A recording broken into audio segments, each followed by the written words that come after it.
Hola, soy Pedro David Tobías y bienvenidos a un episodio más de esto, el podcast político, un espacio donde hablamos de política con los que hacen política. Y hoy tenemos un invitado muy especial porque crea también las políticas de Estado en Colombia desde el Congreso de la República, y para mí también es un placer porque como líder estudiantil, líder universitario, de esos que siempre le gustó la participación política desde las universidades y quería devorarse el mundo exterior, nuestro invitado era de esos referentes y es de esos referentes de éxito del liderazgo estudiantil en Colombia. Viene del estallido social, donde Colombia lo conoció definitivamente, Calle 13 también te conoció, viene de ser representante académico, que era el máximo espacio de representación estudiantil de la Universidad de Antioquia, de la Universidad de Medellín, viene de ser concejal de Medellín por el movimiento en su momento Independientes, hoy partido político de el exalcalde de Medellín, Daniel Quintero, y actualmente senador de la República, Ale Flores. Bienvenido al podcast político.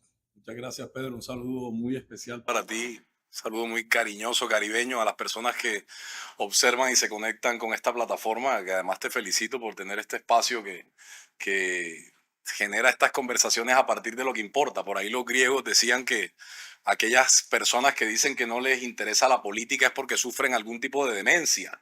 ¿Cómo es posible que no te importe? No te importa las calles por las que caminas, el centro de salud al que asistes, el precio de la comida y del vestido. Estos son los asuntos de los que trata la política, que son la vida misma, y pues no puedo más que felicitarte por invitar a la gente a la reflexión sobre los aspectos fundamentales de aquello que llamamos existir.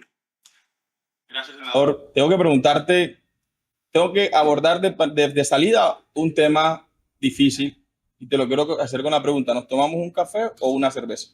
Un cafecito. ¿Hace cuánto Ale Flores no toma? ¿Cómo vivió, cómo superó ese proceso que lo llevó prácticamente al borde del abismo? Las bendiciones se disfrazan de tragedias, ¿sabes? Y hay que llegar a puntos de saturación. Uno quisiera a veces que la vida operara de otra manera, pero así es como funciona. Y hay que llegar a puntos de saturación de dolor que terminan a uno despertándolo y revelándole verdades que a lo mejor estaban ocultas detrás de unas especie de capas que uno va poniendo por encima de lo que uno es. Y cuando uno sufre un golpe que le duele mucho, es como que esas capas se rompen. Lo que llamamos ego, esta idea de lo superficial, del cómo me veo, del cómo me miran, de qué piensan de mí, de lo que hago, de cada cosa. Y empieza uno a darse cuenta que esas capas superficiales que se revientan en el piso con el golpe y se hacen añicos, este florerito que se creía muy bonito se cayó y se partió en 1000 pedazos. Pues que los añicos que quedaron en el piso no eran yo, porque yo seguía intacto en la mitad de aquella experiencia que me puso al límite y que me llevó a lo más profundo y a lo más hondo.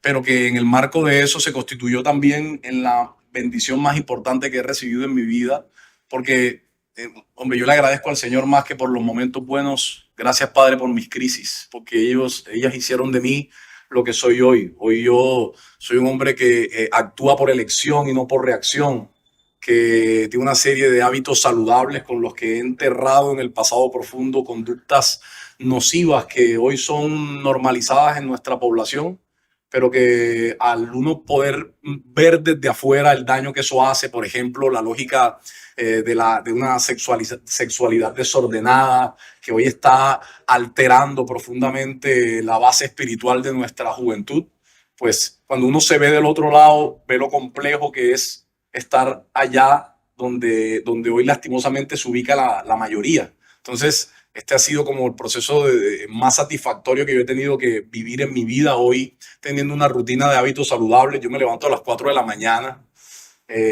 medito por lo menos 45 minutos al día, leo 2, 3 horas, dependiendo el día y lo que tenga. Cuando la gente va a empezar el día, yo ya llevo 3, 4 horas de estarle dando a tope y vivo una conexión espiritual profunda con la esencia de mi ser. Y eso fue gracias a esa oportunidad. Si el Señor se apareciera hoy y me dijera, oye, te has portado bien, lo has hecho muy bien, vamos allá a Cartagena el 2 de septiembre y vas a poder tomar nuevas decisiones. Si quieres, vámonos para el hotel. Y si te tomas unos tragos menos, incluso hay cosas que no se te van a olvidar y errores que no vas a cometer. Si quieres, nos vamos. Por supuesto, con la desaparición de los hechos, desaparece también el dolor y con el dolor la enseñanza. Así que yo le respondería, padre, no hay nada que cambiar. Yo, las bendiciones más grandes que he recibido en la vida son mi hijo Antonio, hermoso de 2 años, que es el ángel que me acompaña día a día, las personas a las que he amado y que me aman a mí, y aquella noche en Cartagena. Uno siempre o todas las personas que tienen episodios de llegar al límite, de reinventarse, a veces de forma fuerte, ¿Sí? siempre se preguntan, o siempre es importante preguntar, ¿crees que era el momento preciso en el que tenías que vivir eso? ¿O has pensado de pronto, si yo hubiese vivido esto un poquito más atrás, unos años más atrás, mi vida hubiese sido diferente, hoy estuviese en otro lugar diferente? O sea, ¿crees que el tiempo en este momento, el veredicto de Dios que tenía que vivir en ese momento, que tenía que ser senador en ese momento, era justo y necesario, o crees que debió haber pasado en otro momento? Yo creo que hay una tentación humana muy presente en la mayoría de seres humanos, que es aquella de desear que las cosas no sean lo que son. De allí proviene el sufrimiento, esta resistencia con lo que ocurre.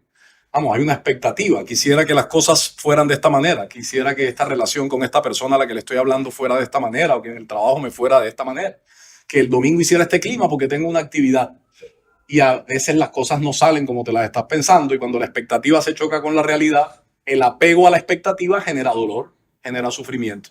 Entonces, dice por ahí Joaquín Sabina que no hay peor añoranza de lo que no hay peor tristeza que la añoranza de aquello que nunca jamás sucedió. Vamos, esas son posibilidades de futuros que no existen, y yo creo que lo mejor siempre es lo que pasa. Las cosas ocurren justo en el momento preciso. Nos suele pasar en conversaciones con otras personas, incluso, por ejemplo, en medio del amor, cuando una persona está terminando una relación y decide cambiar cosas esenciales de su personalidad en procura de sostener aquello que valora, y la otra persona le dice, no, es que cambiaste muy tarde. Dice, muy tarde de pronto para ti y para los dos, pero para mí estoy siempre justo a tiempo.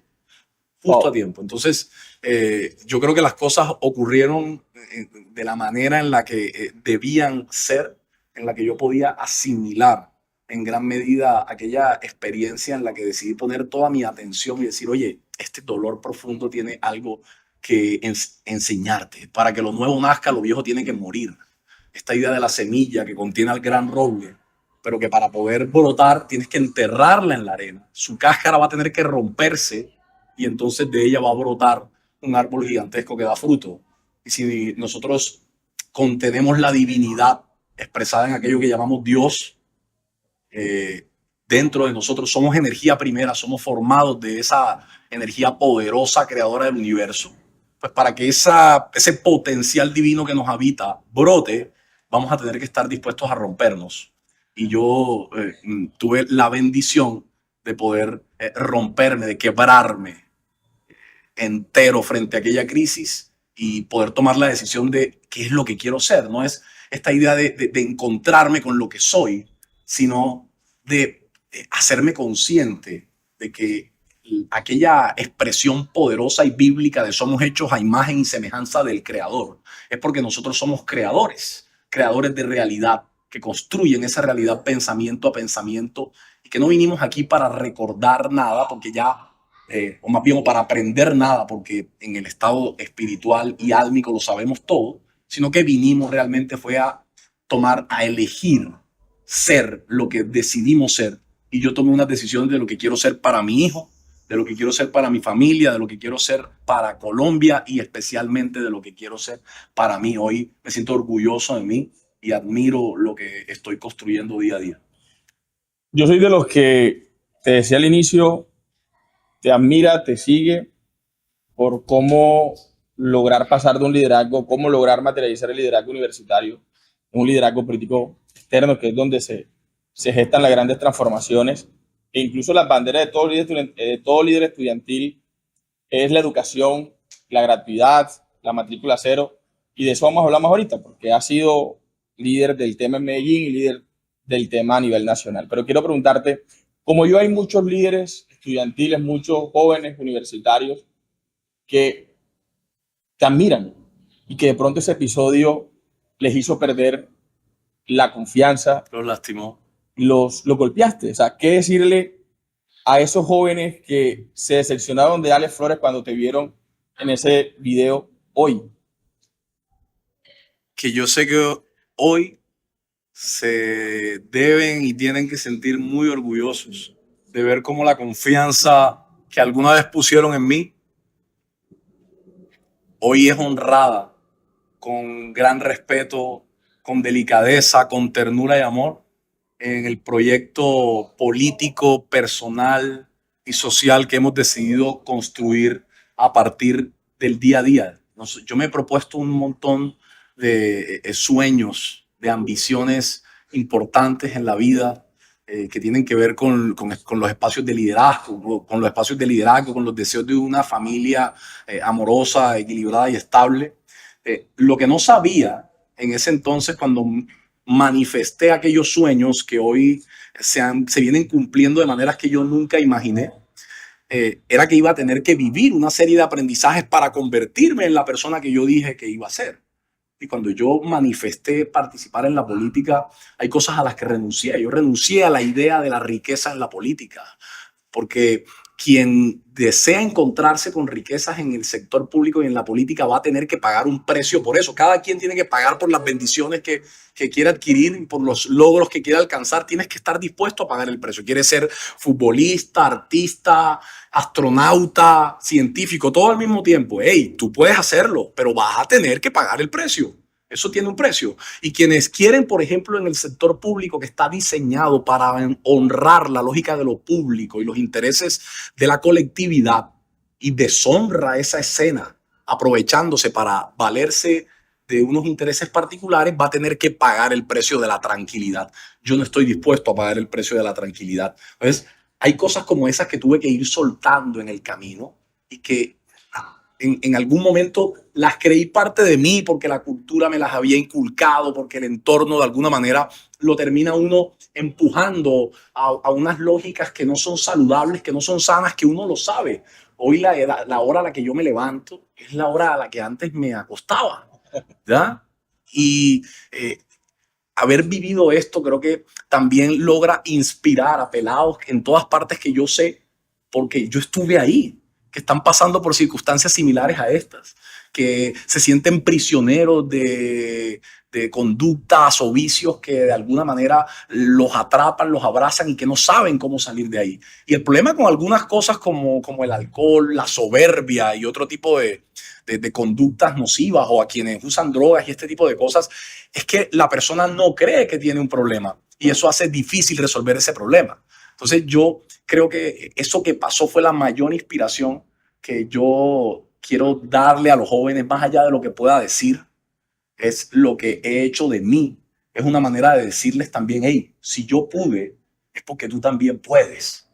Y espero que para algunos o muchos sea esto como la oportunidad de verse reflejados, representados, especialmente para aquellas personas que de alguna forma sienten que aquellas condiciones de vida los han hecho prisioneros de una realidad a la que no pertenecen.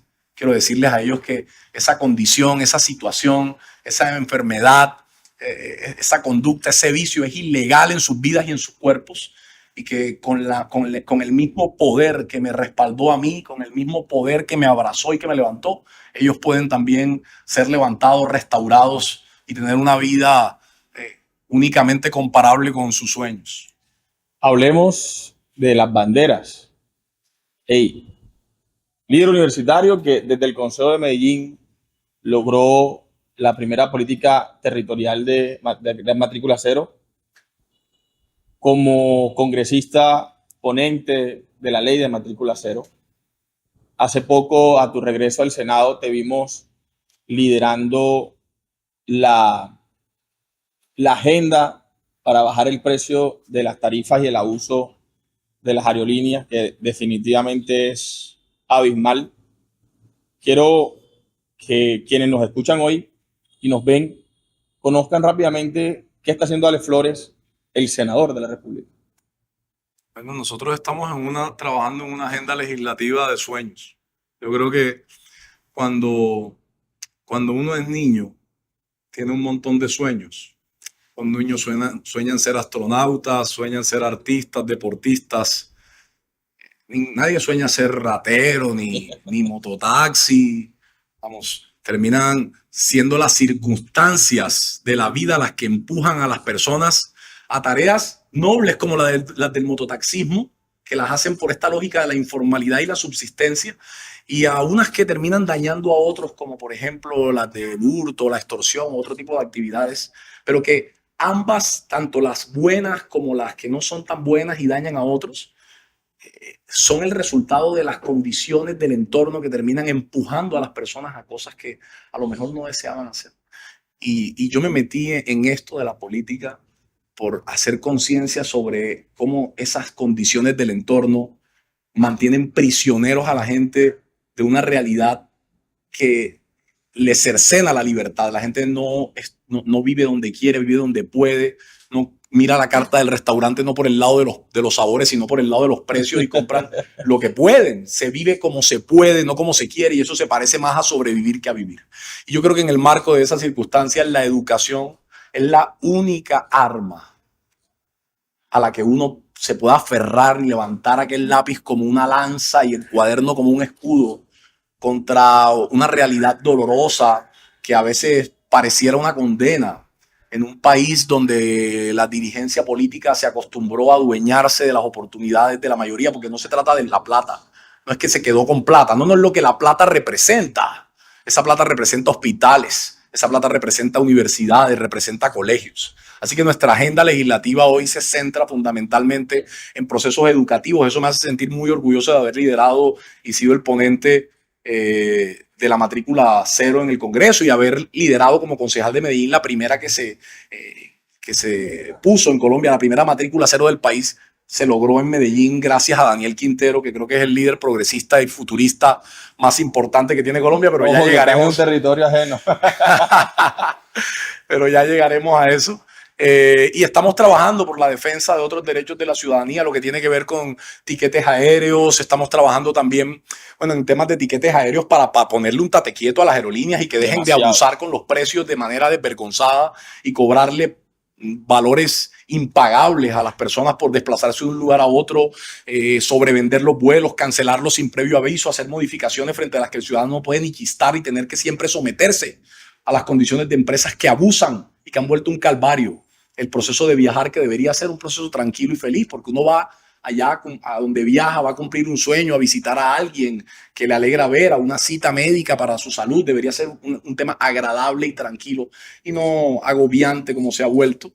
Y algunos otros procesos educativos relacionados, por ejemplo, estamos buscando, por ejemplo, limitar el uso de tabletas electrónicas y de celulares en espacios educativos, porque hemos encontrado una conexión bastante importante entre el uso de tabletas, de tablets y de aparatos electrónicos a temprana edad, con afectaciones a la salud mental que terminan decantando en problemas con el alcohol, el cigarrillo, el juego. Estos son conductas, vamos, usar tabletas a temprana edad genera el mismo efecto de inyección de dopamina que tiene una persona que consume alcohol, que consume cigarrillo o que juega en el casino.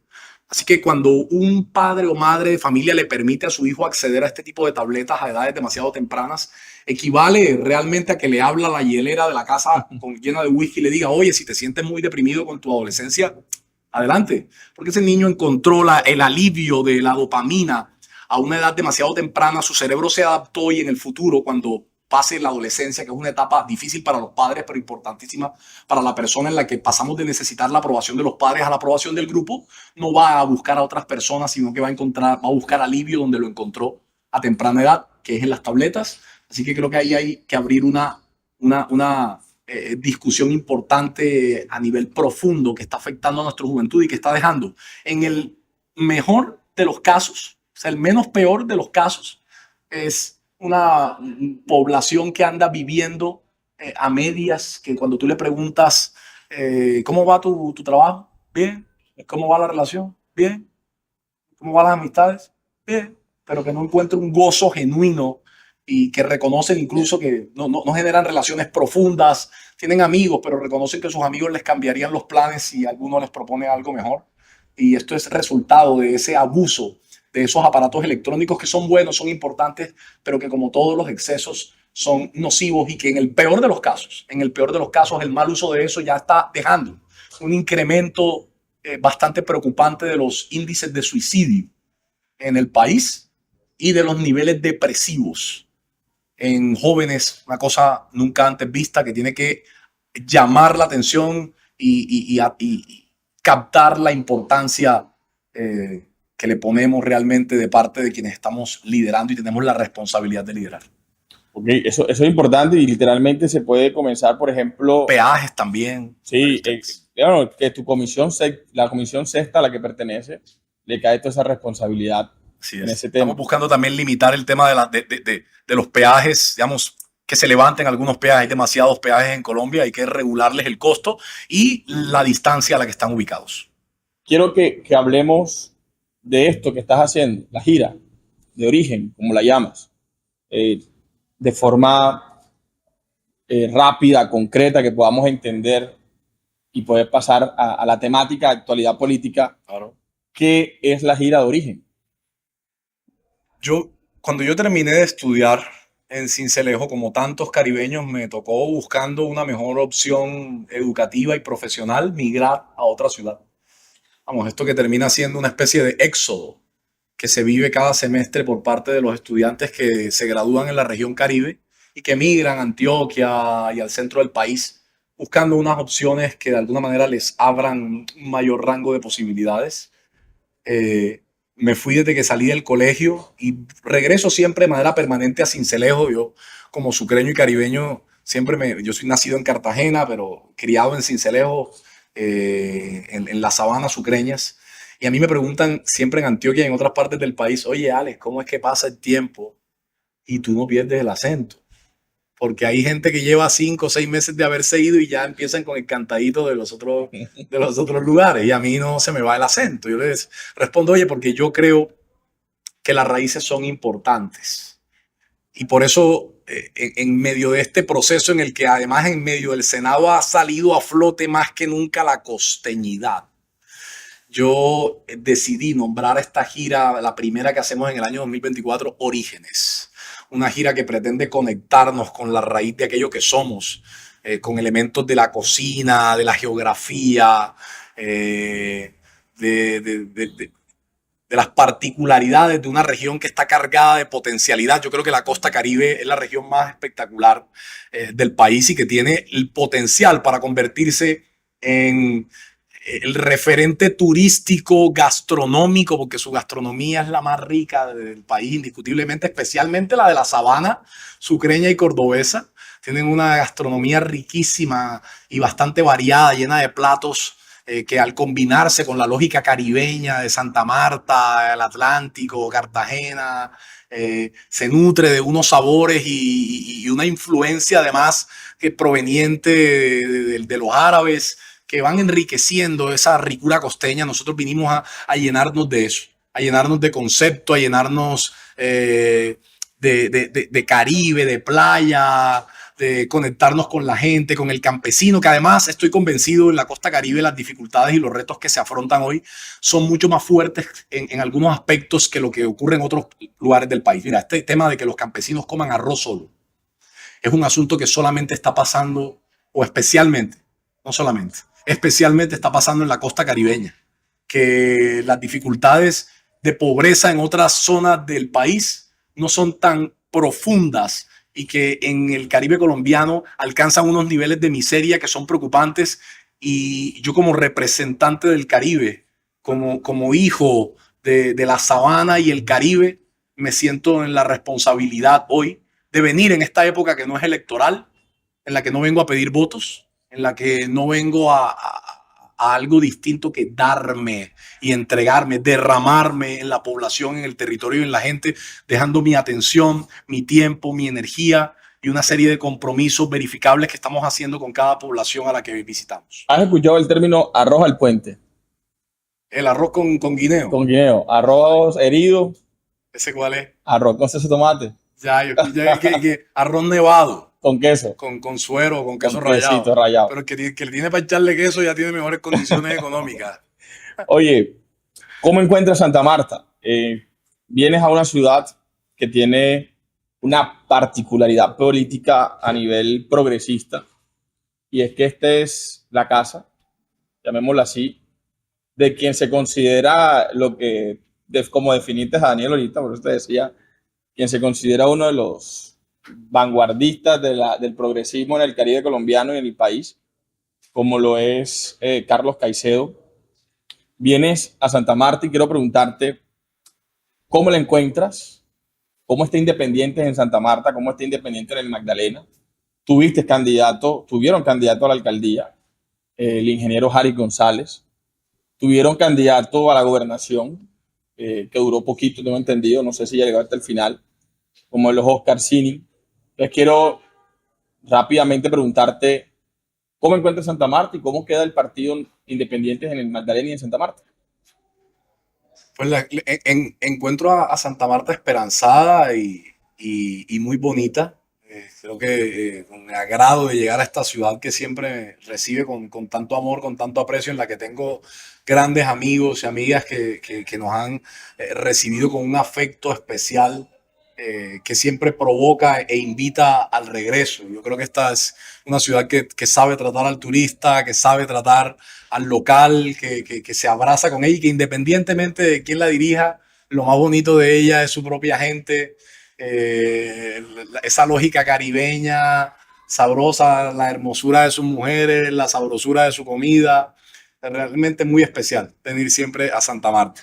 El proceso de Independiente, bueno, yo hoy tengo aval de la Colombia Humana y milito legalmente en la Colombia Humana, pero nazco en el proceso de Independientes, el que también le guardo un aprecio profundo y que miro muy de cerca de la manera en la que avanza, me cuido, porque por efectos legales me toca tener mucho cuidado hasta tanto se resuelva lo que viene para el futuro, pero veo que Independientes es una fuerza que viene creciendo indiscutiblemente. Miren lo que pasó en las elecciones de octubre, que hay gente que dice, no, mira, que lo que pasó con Quintero versus Fico, que Fico le ganó a Quintero. No, eso es un análisis bastante impreciso, porque corresponde a momentos distintos. Uno puede comparar a Quintero 1 contra Fico 1, contra el primer gobierno de Fico. Cuando Fico salió de la alcaldía no dejó ningún congresista. El Quintero hoy tiene 2 congresistas del corazón, cercanos, que somos parte de su equipo y que lo respetamos, lo admiramos, y que lo vemos como el dirigente más importante del país, porque lo es, y lo demuestran sus resultados. Esta idea de por sus frutos los conoceréis, y los frutos que Quintero... El mejor alcalde, los frutos que ha dejado Quintero en Antioquia: 150.000 computadores entregados, una nueva línea de metro, la tasa de desempleo más baja del país, la ciudad turística más importante de Colombia, desbancando incluso a Cartagena en la recepción de visitas, y hoy enfrentándose a nuevos retos como por ejemplo la gentrificación, que ha subido el precio de los arriendos, pero que eso es lo que uno llama un buen problema. Y yo lo llamo un buen problema porque la gentrificación, que es que el nómada digital empieza a quedarse en tu ciudad y como trae dólares y euros está dispuesto a pagar más y por lo tanto los arriendos se suben, es un problema que tú tienes cuando te va bien, porque la gente quiere vivir en tu ciudad. La gentrificación es un problema de París, de Madrid, de Barcelona, de Ámsterdam, de las grandes ciudades del mundo. Y Medellín quedó consolidada como uno de los grandes destinos turísticos del mundo gracias a la gestión que Daniel Quintero ha hecho. Entonces, por supuesto, yo creo que eso ha logrado inspirar a un montón de jóvenes líderes, de personas independientes que no son de izquierda ni de derecha, porque la gente, a los que somos como nosotros, a los que venimos del proceso de Independientes, no nos entiende. Por eso es que llueven piedras de todos lados. Entonces, llueven piedras a veces de sectores de extrema izquierda que nos tildan de neoliberales, y también llueven piedras de la derecha o de sectores de extrema derecha que nos ven con ideas de protección social hacia el ciudadano, como la educación gratuita, porque nosotros no estamos preocupados si la tuerca es de izquierda o derecha. Yo tengo que resolver un problema y para ese problema tengo una solución. A mí no me interesa y no me importa si la solución es de izquierda o de derecha.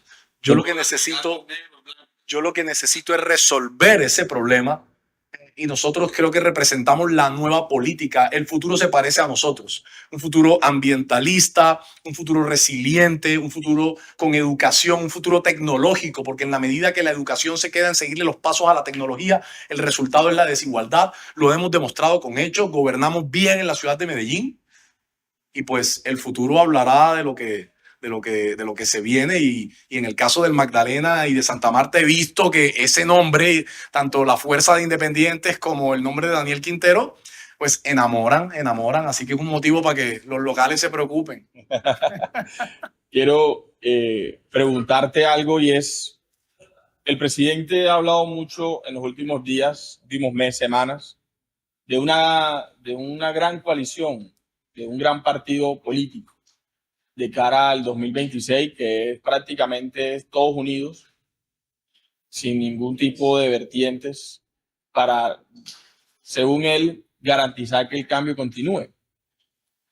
Eso, en la praxis política, le quita la posibilidad de crecimiento, le quita la posibilidad a nuevos liderazgos, por ejemplo, como Daniel, por ejemplo, caso también local como Carlos Caicedo, que ya hizo divergencia la vez pasada, que no se suma al pacto histórico. Imagino que va a volver a hacer. ¿Qué pensar, qué opinar, senador, sobre esta propuesta del presidente Petro?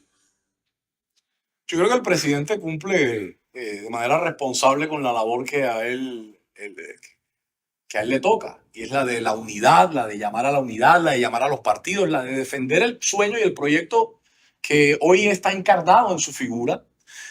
Por supuesto que va a abrir un debate bastante álgido dentro de diferentes fuerzas que ya algunas han salido a decir, hombre, yo no voy, porque por supuesto en los procesos, como pasó en el proceso de paz, los procesos siempre son imperfectos y estos procesos de unidad siempre dejan a alguien que se siente más satisfecho y a otros que se sienten un poco más insatisfechos y que dijeron, hombre, yo no se me respetó, aquí hubo unas imposiciones, otros que sí se sienten que el camino es el correcto y que hay que unificar.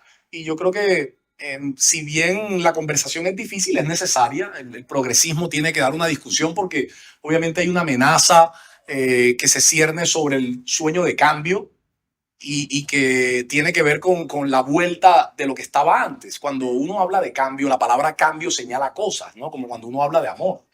Pero, ¿estarías de acuerdo con el gran partido, la gran unidad de cara al 26? Yo creo que hay que evaluarlo, hay que dejarlo que sopese. Esta idea de estar de acuerdo, sí, estoy de acuerdo por algunas cosas y podré no estar de acuerdo por otras, porque me parece que puede limitar el desarrollo de alguna fuerza, pero también que es necesario sopesarlo porque el bienestar del país está por encima incluso de nuestras causas personales e individuales en la lógica de independientes o Fuerza Ciudadana. Uno tiene que tener la capacidad de deponer los egos. Sí, en su momento Fuerza Ciudadana, creo yo, cometió un error cuando no se sumó al pacto histórico y eso lo dejó por fuera. Hoy tendrían 2 o 3 congresistas, senadores, senadoras que estarían allí jalando la posibilidad del cambio y del progreso. Y a veces el ego no nos deja en medio de eso porque creemos, bueno, yo puedo, yo no necesito sumarme a esto, yo puedo hacer.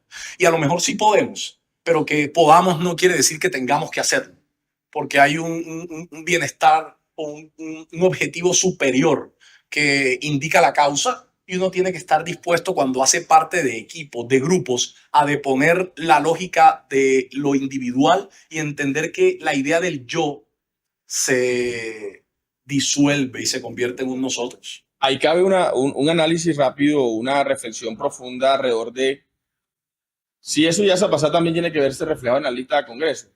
Para las elecciones de 2022 se habló mucho de una gran lista que pudiese jalonar esos 35 senadores que se necesitaban y esos 55 representantes a la Cámara. El pacto histórico logró tener 21 y el Partido Verde logró sumar otros 10, 11 senadores. ¿Crees que la experiencia nos dice que no hay que ir todos los huevos en la misma canasta de cara al Congreso? Yo creo que en el cálculo en la pluralidad de los consejeros está la sabiduría. En términos democráticos, yo también creo que en la pluralidad de de las visiones del país representadas hoy en distintos partidos, hay una lógica sabia que permite ampliar la base participativa. Es decir, de acuerdo contigo en que no podemos reducir toda la dinámica filosófica frente a la política del país en un solo partido, porque la gente no se va a sentir recogida e identificada. Hay gente que queda por fuera. Entonces está bien que haya otros movimientos progresistas como el Partido Verde, que si bien no todos los congresistas verdes son progresistas, representa unas ideas renovadas de la política encarnadas en varias de sus figuras, algunos de ellos que yo admiro profundamente, como Inti Asprilla, y figuras que vienen de la entraña del verde como Esmeralda Hernández, hoy en el Pacto Histórico una mujer animalista espectacular que está dando de qué hablar en todo el país y que está realmente dando cátedra de cómo se trabaja esto de la política. Entonces, de acuerdo, y me parece que es sano para la democracia que haya una multiplicidad de partidos, que haya una lógica de coaliciones, pero que necesariamente uno nunca va a poder recogerlos todos y necesita de los otros que representan otra pluralidad de ideas para que al final, haciendo lógicas de coalición que implican una dinámica del manejo político y del entendimiento de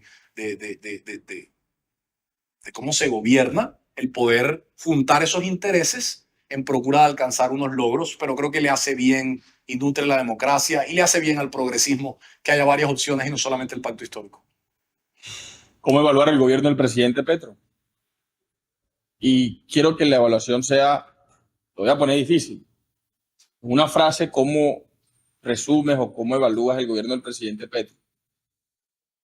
Y si desde tu percepción crees, si no se alinea o no se corrigen ciertas acciones, ese gobierno puede terminar pesando en contra o puede terminar pesando en positivo de cara a la inclinación electoral de 2026. Porque aquí hay una cosa clara y es, van a haber 3 opciones, pero dos con posibilidades.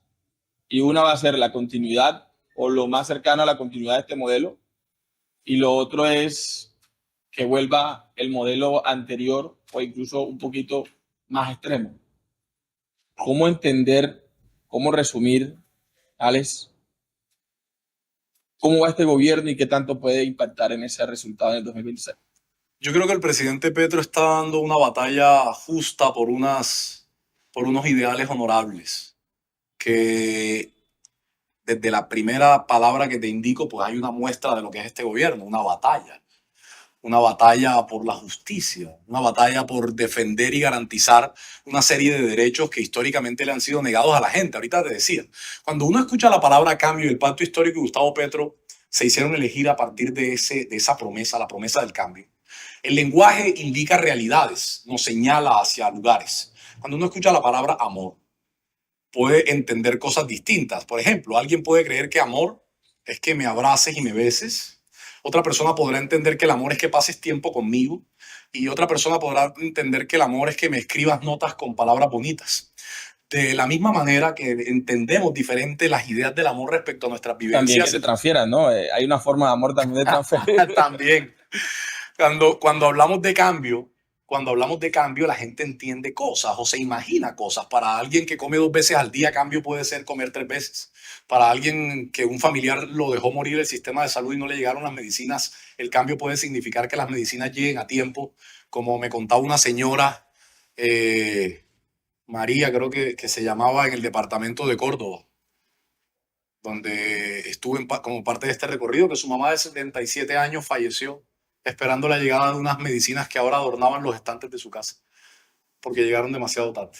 Entonces yo creo que la lógica del cambio se enmarca en estas cosas que la gente espera que pasen, pero que muchas veces se quedan como en una expectativa sostenida que no logra cumplirse. Entonces, en esa medida, estas ideas del cambio que hoy se proponen han representado una batalla, porque las estructuras de poder que sostienen ciertos negocios, por ejemplo, ¿por qué hay tanto problema para lograr la reforma a la salud? Porque las EPS son las que hoy controlan el dinero y las que lo han hecho hace varias décadas. Cuando una persona y una institución tiene unas comodidades, es natural que haya una resistencia a perder esos privilegios y esas comodidades, porque yo estoy llegando a patear la mesa a decirte, oye, este privilegio que tú tienes, me parece que lo has administrado mal y por lo tanto te lo vamos a quitar. Pero esas EPS financian congresistas y les pagan. Vaya a revisar las cuentas de los congresistas y te vas a encontrar con personajes como que son hoy opositores férreos de la reforma a la salud, como Daniel Carvalho, un congresista progresista, financiado por Sura, por el grupo empresarial antioqueño, y que termina en el marco de una discusión política respondiendo a los intereses de quien le pone billete en el bolsillo para financiar su campaña. Entonces, lo que termina pasando es que estas instituciones de gran poder tienen el suficiente recurso para financiar muchas campañas de políticos a los que luego les tocan la piel y les dicen, oye, acuérdate que yo te ayudé y que hay elecciones ahorita dentro de 2 años.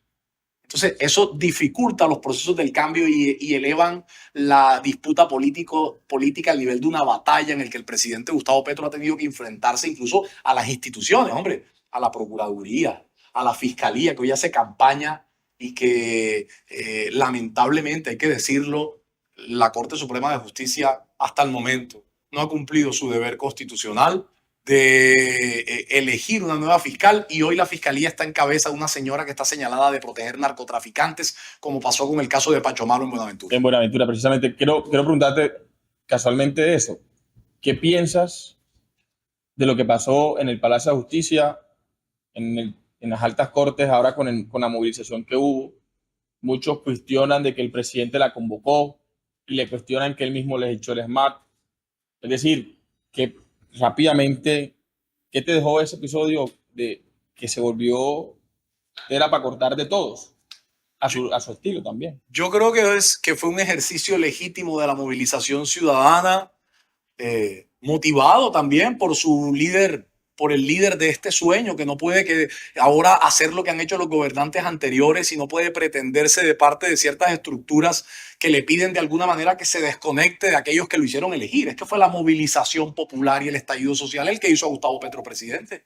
Es natural que él esté conectado con su electorado, más cuando ve que hay un ataque permanente y un intento de golpe de Estado, de lawfare, que se está dando de parte de estas instituciones, que sean varias de ellas, como la Procuraduría y la Fiscalía, amangualado para tratar de socavar. O sea, si hay una agenda institucional por desestabilizar el gobierno de Gustavo Petro. Es evidente que la Procuradora, que los ataques contra la bancada del Pacto Histórico, a la que le han sacado fallos en tiempo récord, que lo que pasó con la declaración de emergencia de La Guajira, en la que en tiempo récord, a pesar de que el presidente dicta una emergencia para proteger derechos fundamentales como la vida de la gente, hombre, empieza a caerse uno tras otro los decretos en una velocidad nunca antes vista, que se ha generado un enfrentamiento con el fiscal, en el que el fiscal ha aprovechado la vitrina que tiene de la institución, no para proteger la justicia, con una institución que deja con el 94-96% de impunidad.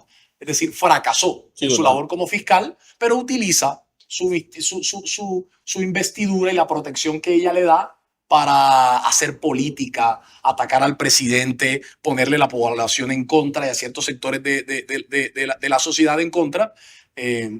Nos dejan ver con claridad esta estrategia que busca debilitar, y que empezamos a encontrar videos de varios líderes como María Fernanda Cabal hablando de darle un golpe de Estado al presidente, que realmente no pueden hacer otra cosa que preocupar. Así que es natural que quienes acompañamos el proceso del Pacto Histórico llamemos a quienes nos llevaron hasta el Congreso y hasta la presidencia, que es a la población, a defender el sueño democrático que lograron en las urnas, porque no van a poder quitarnos en el escritorio lo que nosotros conquistamos en las calles.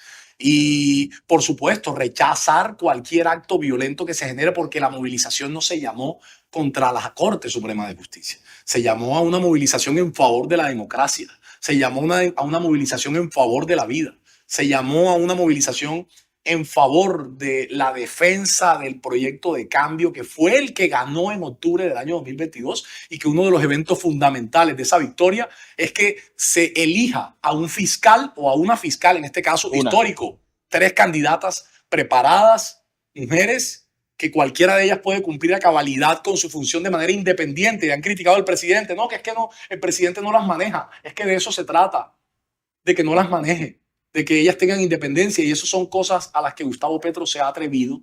Así que yo sigo respaldando al presidente de la República porque confío en medio de las dificultades que se ciernen sobre el proyecto del cambio, confío en su buena voluntad, confío en su corazón, confío en su visión del país, en que tiene la capacidad de corregir cuando se da cuenta de sus errores, porque lo va demostrando cuando hace cambios y corrige sobre la marcha a pesar del costo político que eso tiene. Confío en la figura que es Gustavo Petro, en lo que representa, porque ese amor que él siente por la patria se termina derramando en sus decisiones, que son bendiciones para la gente y que con seguridad va a dejar muy buenos resultados, y eso lo podremos evaluar al final del gobierno cuando Gustavo Petro entregue la presidencia al futuro líder progresista que la asume. Daniel, no sé, aquí me espera, ¿no? Es mentira. Oye, quiero decirle a todos los que nos escuchan y nos ven que nos encontramos desde el centro, la plazoleta comercial de Plaza San Pedro, un centro comercial nuevo de la ciudad, muy estilo ejecutivo. Estamos en Home Center, ellos son los que hoy nos permiten estar aquí contigo, nuestros patrocinadores en este podcast. Y quiero contarles que estamos acá para pasar a la etapa final de este podcast, que es rapidísimo. Y agradecerte de verdad por aceptarme la invitación, a Haris por permitir que esto sea posible. Quiero que en una palabra me definas, una palabra o una frase, me definas los siguientes nombres que te voy a dar. Voy a comenzar por el más difícil. Agárrate. Daniel Quintero. Visionario. Un criollo. José Luis Osorio. Sabiduría. Vamos a una compañera de lucha, Jennifer Pedraza. Guerrera. Francisco Barbosa.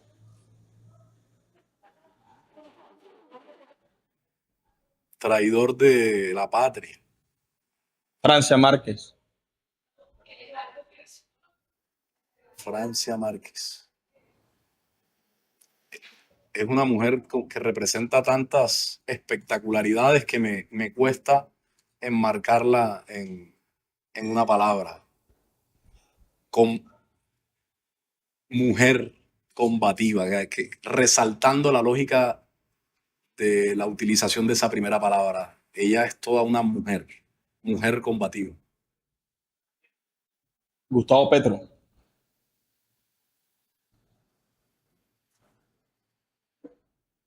Gustavo Petro. El caudillo del pueblo. Fuerte. Y por último, por estar en la parroquia, como diría un amigo periodista como es Víctor Rodríguez, Carlos Caicedo. Carlos Caicedo. Líder progresista del Caribe. La última pregunta. ¿Qué tan lejos crees versus deseas que llegue la campaña de Daniel Quintero? Yo creo que si él lo decide, Dios lo quiere y la gente lo acompaña, lo lejos que va a llegar es hasta poner la cabeza en la cama que está metida dentro de la casa de Nariño. A dormir en la casa de Nariño. ¿Estarás en Independiente o estarás en Colombia Humana o el Pacto? ¿Dónde estarás? Estaré donde Dios lo quiera y nos lo permita. Hoy estamos en la Colombia Humana con la devoción sincera de aportarle a la colectividad, con la esperanza de ver también a Independientes crecer como partido, al pacto histórico fortalecerse, al sueño del cambio representado en Gustavo Petro cumplirse. Y seguiremos caminando hasta que el sol se extinga, mi hermanito. Gracias, senador, por asistir al podcast político. Gracias, Pedro, a ti. Un abrazo caribeño, sincero, especialmente para la gente que se ha conectado en esta entrevista espectacular que me ha regalado en este momento valioso. Un abrazo grande. Soy Pedro David Tobías y este fue el podcast político, el 20, el número 20. con el senador Ares Flores del Pacto Histórico, líder universitario que hoy es senador de la República. Gracias a todos los que se conectaron con nosotros al podcast. Pueden escucharlo, compartirlo desde Spotify, Amazon Music, Facebook y YouTube. No dejen de seguirnos en nuestras redes sociales y agradecimiento especial al Centro Comercial Plaza San Pedro.